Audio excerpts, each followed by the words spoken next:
The Big Gray Man, the mystery revealed. One of the strangest and most documented ghost stories out there is that of the Big Gray Man. This huge figure appears suddenly, silently, and completely unexpectedly before a witness sees it, and then disappears just as quickly. Witnesses say that the mysterious man is always wearing a suit with no face. Who is this enormous, faceless entity? Why are they here? What do they want?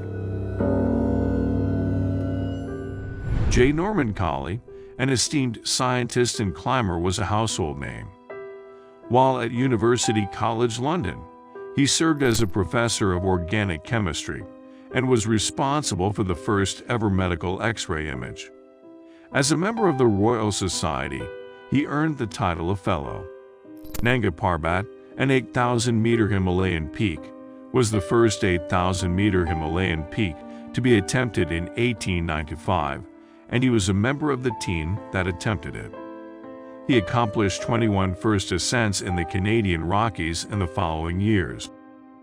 Mount Collie in Canada and Escarthormade, Norman's Peak, in Skye are named for him. When Professor Collie stepped up to speak at the Cairngorm Club's 27th annual general meeting in Aberdeen in late 1925, he was a man whose words had an enormous impact on the people in attendance.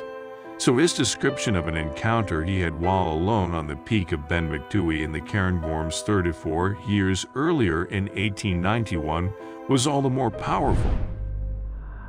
At some point during my return from the summit, I started to suspect that something more was going on than just the sound of my own footfall. It sounded like someone was walking behind me and simultaneously taking steps 3 or 4 times longer than my own. This is all nonsense, I thought to myself. Nothing was visible in the fog, so I kept listening and hearing it again.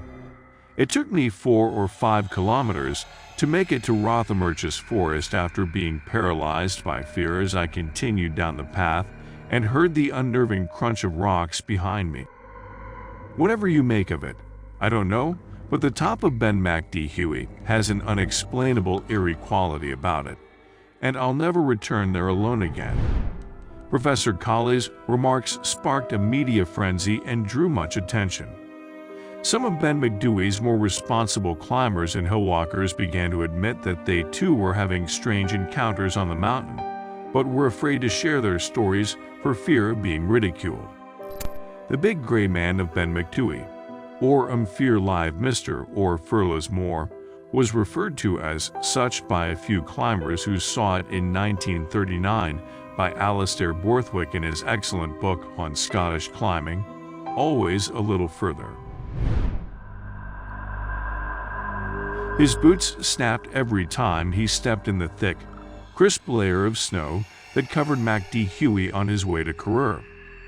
While making his way back down the Lorig slopes after reaching the peak, he heard a footfall behind him that wasn't in sync with his own, and only happened once every 3 steps. When he first noticed the strange crinkling sensation in the back of his neck, he thought to himself, "This is stupid. There must be an explanation for it." After that, I sat down and attempted to figure out what was happening. Nothing was visible to me. The moon shone faintly somewhere in the heavy fog. There was nothing else I could make sense of it than the sound my boots produced as they pounded through the snow crust. Every footfall should have resonated, not simply 1 and 3. I was shaking with terror. I rose to my feet and continued walking, concentrating hard not to glance back. I could descend safely. The footsteps ceased 1,000 feet above the Lorig, and I chose not to flee when they did. If anything had even whispered boo behind me, I would have dashed to Karur in a flash. The second guy had a similar experience. He was the only one on Macdui. He thought he heard someone approaching. He ascended during the day, but visibility was so bad that he had to use a compass. It was as if he were climbing at night. Even though the footsteps he heard were only a few yards behind him, he found it strange that the mist suddenly cleared, and he was unable to see anything on the mountain. Did they precisely follow your instructions? I inquired about it with him. He said, no.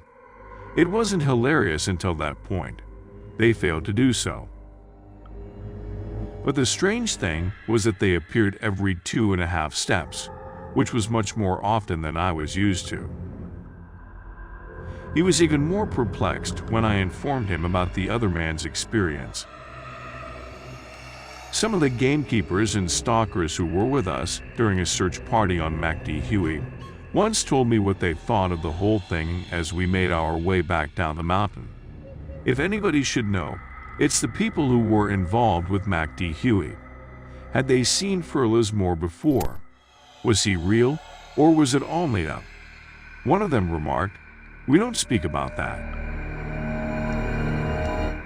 The Yeti and the Sasquatch have a new rival in Scotland.